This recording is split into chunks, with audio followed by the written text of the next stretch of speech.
Side Tonight with Jamie Boll starts now. Good evening and thanks for joining us tonight. There was never a doubt in his mind he was going to be a pilot in the military. It's all he wanted to be. But there was a problem. It was hidden in his ear. A narrow eustachian tube. He wasn't going to be able to be a pilot. Disappointing to be sure, but luckily for him, and really for all of us, at his dad's urging, he had a fallback, a degree in meteorology. A degree that would bring Eric Thomas into your living room for the first time 33 years ago. He steered us through hurricanes, tornadoes, ice storms, flooding. He helped us understand the weather. He made us laugh with his humor that often made himself the butt of the joke. He may have visited your classroom. He's been in parades, community events, and he's been an advocate for adoption. Eric is retiring this week, and the way he's ending his time here at WBTV really says a lot about him. He'll give us his last forecast on Christmas Eve. You're going to miss him. We're going to miss him. I've been dreading this. I'm dreading this interview. I don't want it because of what's at the end of it. Yeah. How are you dealing with it? I'm at peace. 38 years in the business, 33 years here at WBTV. And, you know, when I say I'm at peace, that's not to say that there's not mixed feelings. There's definitely mixed feelings. It's kind of like some of these basketball coaches here in North Carolina that are retired recently. And I think I remember hearing one of them say, they just know, it's just time. You know, and there's nothing really one watershed moment that I can put my finger on. It's kind of standard stuff. I had my first grandchild born, 2 months ago in September. We've moved my mom here. She's 92 years old, and I'd like to spend some more time with her. While I still can, I'd like to spend more time with my wife. I'd like to travel with her. And all those things just started, those little voices just started getting louder and louder. There's life balance things, right? And I think we all sort of evaluated that, didn't we, in this pandemic and everything else, just trying to make some decisions about what am I doing? Yeah. Was that some of it? Yeah, it was a lot of that. I always felt like I wanted to leave this business before I couldn't bring the best version of myself to work every day. And I feel like I've met that deadline. But in terms of that balance you're talking about, it's just a tough business to work in when you talk about life balance.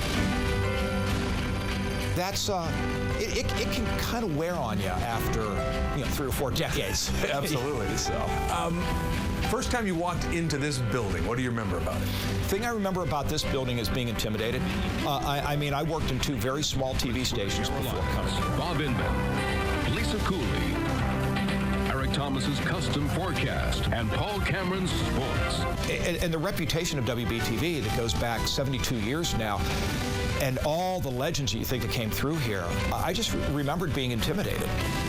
We see you on TV now. We know you're confident. We know you know exactly what you're doing every night on the air. Yeah. You were not confident coming into the place. You didn't know if you could do it? Oh, absolutely not. In fact, I remember when I was getting on the airplane. I was in Little Monroe, Louisiana, and getting on the airplane to come up here for the interview. And I thought, it would just be a lot easier not to get on that airplane. Because I knew if I didn't get on that airplane, I wouldn't come up here and fail. But I got on the airplane. I don't know why I'm starting to get like a little misty-eyed here, but yeah, I got on the airplane and it worked out quite well. Because when I got here, they knew that they very quickly wanted to turn the WBTV weather department into a very serious scientific entity. And so they essentially gave me a blank check. And they said, tell us what we need. Tell us about all the equipment that we need. And I had only been a meteorologist for 4 or 5 years at that point. And so there was that extra responsibility again, not just to the station, but as you pointed out, this can be a life and death vocation, and to be given that responsibility, they basically gave me the keys to the car and said, look, there's hundreds of thousands of people out there. They're depending on you, not just whether it's going to be partly cloudy or not, but if there's a tornado warning, their life can be hanging in the balance, Jamie. Are there storms you remember? We all know Hugo, of course. Is that the one that still just sticks with you? Absolutely. There's ice storms that stick with me. Tornado outbreaks. One of the biggest storms that sticks with me individually is, again, it gets back to right after I got here. I was here in September of 1988, and in November of 1988, Raleigh was hit by an F4 tornado. And they said, Eric, get in a helicopter. You're flying up to Raleigh, and you're going to be sending back an analysis of what happened. And again, you know, I was still young. Yeah. And next thing I know, I'm in a helicopter doing a live broadcast of an F4 tornado that ripped through Raleigh. So that's one of the most memorable storms for me, just because I got here and was just thrown into this stuff. Because when you're there at a damaged site, you realize that as good as television is, widescreen, HD, all of this, it still cannot convey the scale of damage that you see, you know, in just even in a tornado damage scene, much less, you know, a hurricane, you know, damage. And that, I think, is, to your point, what makes it important for us to get out and remind ourselves just how devastating, you know, the weather can be. I've always wanted to educate people, and if I always felt like if I could educate people more on weather, then they, by default, would be more interested in weather, and then they would watch, you know, and that's what we want. We want you to watch. Service to my community. I've always wanted to put, you know, the community first. You know, you can get lost in this business where there's a temptation to serve yourself, and I never wanted to succumb to that temptation. I always wanted to serve my community first. We are glad you got on that airplane all those decades ago. Thanks. Eric, I've said it to you privately. I'll say it to you here on air. I've never worked with someone as good at you as what you do. You know the science. You know how to visualize it for the viewer. More importantly, you know how to communicate it to the viewer. You're the complete package. Thanks, Jamie. Again, I might have mentioned that in this story, but I was lucky because I kind of had one foot in both worlds. You know, I grew up in a very scientific family, but at the same time, I think I'm a right brain person, you know, very creative and very visual, and so I think it ended up being a decent combination. No question about it. Well, someone else has some words for you tonight as well. You've worked with him a long time. Your friend, Al Conklin. Good evening and welcome to the News at 11. I'd known about WBT and WBTV for many years. Growing up as a kid, even in New York State, I could hear WBT radio at night. And so I knew that these two stations, you know, were sort of one back in that time. And I saw there was a job opening, and I had been working in Miami at the time, and there was a job opening for a meteorologist. And so back then you could actually pick up the phone and call one, and I called Eric Thomas, and he was gracious enough to be on the phone with me in the afternoon for 45 minutes. Tropical storm Roxanne, we've got good news there. It continues. So he spent a lot of time with me, and we just hit it off. You know, we talked about our backgrounds. He's from Pennsylvania. I'm originally from New York, and he hadn't been here that long, and he was the first meteorologist on this station, and so we had a lot of just, you know, great conversations that led up to an opportunity for me to come here in March of 1990. How can you survive a tornado? Eric is one of those guys who's very, very passionate about the things that he's interested in, and one of those is weather. But whatever he's interested in, that passion comes out. I always just listened to Eric and learned a lot from him about, hey, what kind of patterns do we look for, you know, big snowstorms, hurricanes, you name it, droughts, you know, what are the patterns that we look for? So, as I said, Eric was a great mentor, and you know, I just learned a ton sitting next to him and just asking questions. He's almost like a college professor in a lot of ways, the nutty professor, I might add. I know the viewers, they all understand, you know, Eric is a degreed meteorologist, and, you know, that's what he's been known for. But I think it really has kind of come to light about what kind of a person Eric is outside of, you know, taking off the meteorologist hat. You've seen this the last 5-6 years with his commitment to the forever family, you know, and he's been very outspoken about being adopted and what that means. For this about once every 4 Whether it's, you know, Pittsburgh Steelers football, you know, tornado warnings or forever family and adoption, whatever Eric's passionate about, he's going to be passionate about. And I just think that's the real deal. What you see on TV, it's not always the case. With Eric Thomas, it really is. What you see is what you get. Look at us two. Those two young fellas, I don't know who they are anymore. Oh my God. Al's here with us as well. Surprised Eric didn't know he was coming in for this. I started like, Sorry, I get there, man. Oh my God. It's almost over, but not yet. But Eric, let me ask you, to hear, someone I know you respect so much, to say you were a mentor to him, what does that mean to you? Well, Al came in as a real dyed-in-the-wool professional meteorologist. He worked for AccuWeather, and they don't fool around up there. And Al came in and he said, hey, look, can we sit down and talk about how we can hand off, forecast to forecast? Let's make this as consistent for the viewers as possible so there's no confusing messages.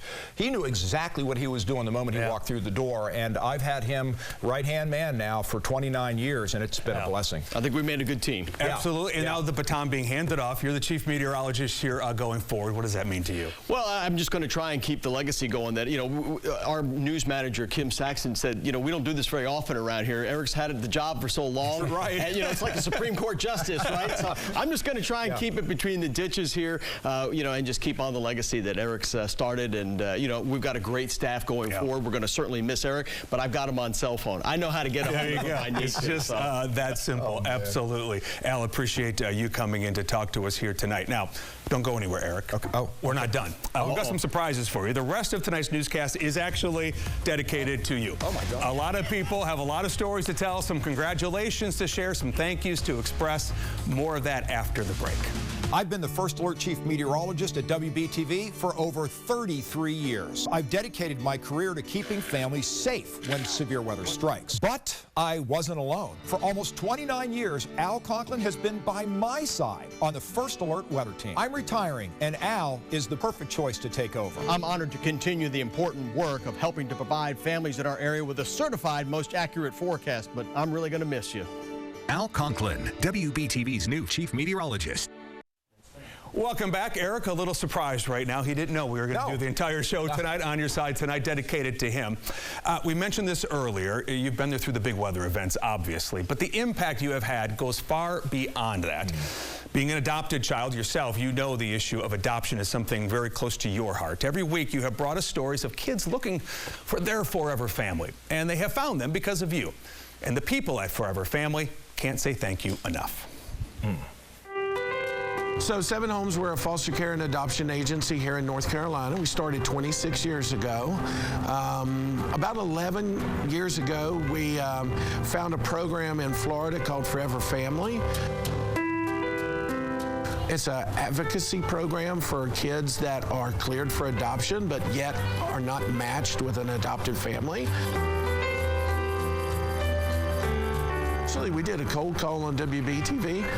We were looking at the different stations in Charlotte, and obviously WBTV stood out to us for lots of reasons. We had one meeting and it was done. And they said, we want you to have Eric Thomas. So Eric probably, first year, let me tell you, Eric likes to talk. And I'm like, Eric, we've got 6 kids to interview, we got 6 social workers, we got 3 hours. Damien, are you fun? Yeah. Look how much fun you are. He's amazing when it comes to connecting with kids. Are you kidding me? When you get a child into an interview, like with cameras and lights, it's scary to begin with. But then when you get a kid that is in foster care that's, hasn't been matched with an adoptive family, it can be very terrifying. I just watch it because I know what's going to happen. Eric's going to get the kid to smile. You like trains? I love trains. And then all of a sudden he's going to get him to giggle. Right, exactly. And then the next thing you know, the kid's perfectly relaxed and has a beautiful interview. And that's all Eric, and it's just his ability to connect, calm, and say it's going to be okay, and he has great interviews. There is special just coming at me from you. My name is Michaela. I love music. I love singing. One child that we feature might bring in 6 or 7 families, and that one child will get adopted, but those 6 or 7 families might adopt 4 or 5 other kids. So it's just it's not just that one child, it's all the other children, because people come in because of these stories that air on WBTV. My name is Nathan, and I'm 8 years old. A couple years ago, we interviewed a young man named Nathan.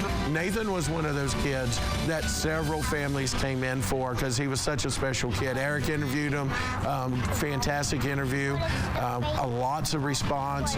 Nathan was able to get adopted through that story. He has flourished and found his forever family and just doing wonderful. Great to see you. We had a lot of fun today. Yes. From the moment he comes on until the moment we're done, he's all in, he's engaged. Sometimes we have to calm him down because he's so full of energy. Deeply missed. No, he's going to be deeply missed. What a beautiful photo to end on. To know the impact you've had on these kids, Eric, I mean, that must just fill your heart. It is. It's overwhelming. But the thing is, Jamie, is Ken, thank you, Ken. He gives me way too much credit. I mean, the people behind the scenes are the angels and saints, of this. And, of course, Forever Family, Gia and Leah and Heather. And, I mean, I could go on and on. I probably, Ashley. I mean, they're all just unbelievable. And Ken, of course. Yeah. They are the folks who are behind the scenes who are really making the magic. Absolutely. Yeah. Your work in the community goes beyond Forever Family. 33 years adds up to a lot of school visits, a lot of parades, fundraisers, that list goes on and on. Might be hard to count them all, but the people you met and helped certainly didn't forget. You left quite a lasting impression. Eric Thomas, congratulations. You are one of the best meteorologists I have ever known. But you've always said, look, I take my job really, really seriously, and I'm professional when it comes to the science and the data and the facts, but I don't take myself so seriously. And that is you. Perfectly said. You don't take yourself seriously, and that's why you're so much fun. A lot of people don't know this, but Eric Thomas is the reason why I got into this business in the first place. I was up in Hickory, I was watching the news, and I saw Eric Thomas doing the weather, and that was what I wanted to do, because he just makes what he does look so fun. I remember growing up watching you as a kid here in the Charlotte area, and I've had the privilege and the honor to be able to work with you now, and I'm just so thankful for the time that we've had together. I just know this, that based on the parades we've been in together, the people along the parade route just love Eric. They just, oh boy, they reached out to him. Everybody knows who he is. Well, each year that I've been the principal of the Unionville Barbecue, I've made these photo books. One thing you'll find in the last 11 years is a picture of Eric Thomas. And as you see here, he's socializing. He's such a friendly guy, and I don't think he's ever met a stranger, actually. What I really loved is talking to Eric after some of the newscasts, the stuff that isn't on the air, when he would explain something about science to us, explain something about weather to us, and you can tell how intelligent he is and how much understanding he has about just the world around him. I worked with Clyde McLean, who I think was the epitome of what an on-air personality is all about. Warm and friendly, knowledgeable, but somebody who really connects with the viewers. And that's what Eric has been able to do. He has really connected, and I just can't tell you how much that means to our viewers and how much it means to us here, because Eric is so genuine, and I never thought anyone could replace Cloudy McLean. I grew up with Cloudy McLean, but if anybody could do it, and anybody did do it, it was Eric Thomas.